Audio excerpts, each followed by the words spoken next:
much. Thank you so much, Mr. Chairman and Mr. Speaker. Today I rise on behalf of the people of Gardner, North Carolina. They are faced with a very difficult situation these days, one that is threatening and actually, as we speak, basically shutting Gardner down for business. As you can see from the chart, I'll point out the red line there. That red line is essentially going through the town of Gardner, North Carolina. It is an extension of Highway 540. And this is the proposed site from the Army Corps of Engineers.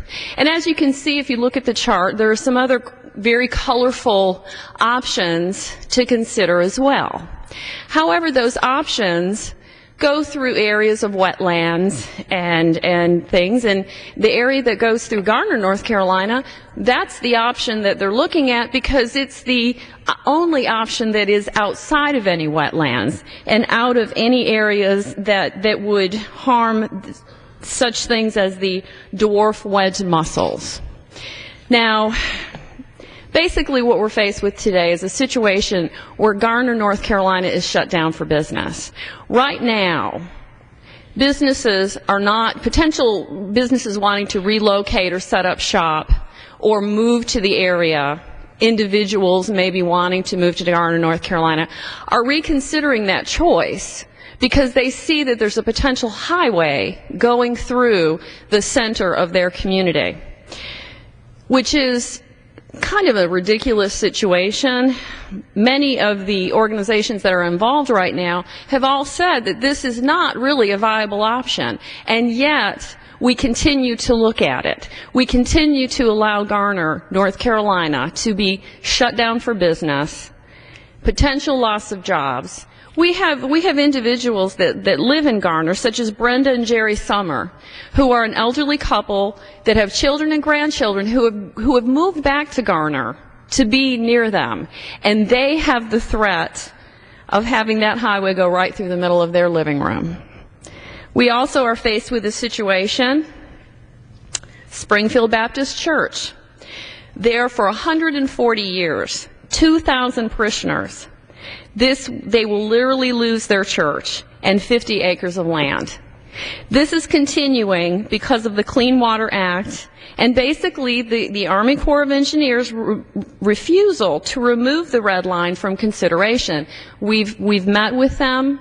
We've asked them to take that option off the table and to save the American taxpayers that expense of doing the study.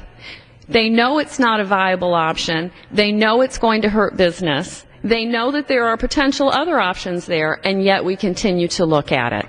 I have the utmost respect for the Army Corps of Engineers, but quite frankly, this is a waste of American taxpayers' money and potential threat to business continuing in Gardner, North Carolina, all so that we can preserve a mussel, all so that we can preserve and route around wetlands. You can go anywhere in North Carolina and it's pretty much considered a wetland, except your developed areas that are already in progress.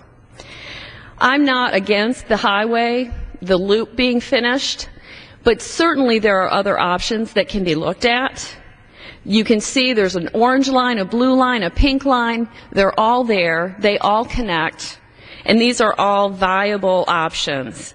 Some of the other organizations that are involved in this are the North Carolina Turnpike Authority, who has already dropped 3 other options from consideration because of public protests in those towns about potential harm to the community.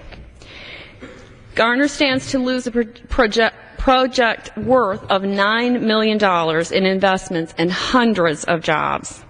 Investors are literally walking away while the town stands in limbo because of this potential project that's going to take place here. We cannot continue this. This is what is happening. We must stand for the people of Gardner, North Carolina. We must stand for the people of America who are continuously saying, let's use common sense. That's the issue here today. Common sense. If we all know this is not going to be the project that's ultimately proposed, let's take it off the table. Let's not spend American taxpayer dollars. Let's preserve the business community of Garner, North Carolina, and all those folks, those good folks there who are potentially going to lose their homes. Let's do it now. Let's not wait. This is a ridiculous situation, and I think the American people have had just about enough of it. Thank you, Mr. Chairman, so much for allowing me to stand for the people of Garner, North Carolina today. The gentlelady would yield for a question. So if I understand you correctly, the main reason for this route is because of the Clean Water Act and Endangered Species Act. Yes, that is correct. To disrupt, is that a mussel you're saying? It is. It is a particular mussel. Let me find the name again, just so you're familiar with it. It is the dwarf wedge mussel, and apparently that dwarf wedge mussel is found down in the wetlands of the lower area there. So they have avoided that area, and then there are some other wetlands that are there as well. You know, certainly there are ways that we can work around these issues and not go through an entire town that has been developed for years and years. This is town right here. That is right there, yes, so sir. It's going to go in and condemn basically all the town. Go right through the very middle of it. Yeah, I can see why folks are a little upset about that. Well, it is, and the thing is it's the potential for that highway to go through there. But right now, as we speak, the town of Garner is basically stuck. There's no growth. There's none whatsoever, because any potential business, any potential job that could be coming there is turning away from Garner, North Carolina, for this very reason. I can understand that. So if I'm a potential employer that wants to build a factory, and that's one of the places I might look at, I look at this and say, wait a minute, I could buy the land, build my building, and then here comes the Corps of Engineers and puts a highway right through the middle of my building. Absolutely. I think I'll wait, or better yet, I'll look someplace else. I'll just look somewhere else. And that's what's happening. And this is why the people of Garner, North Carolina are outraged, and rightfully so. This has been a situation now that has been hanging for a while, and it needs to be addressed. It needs to be addressed today. And I have asked that all entities involved, all areas, let's all look at this, use some common sense, and make the right choices. And let's save the American taxpayers some money. This is a good,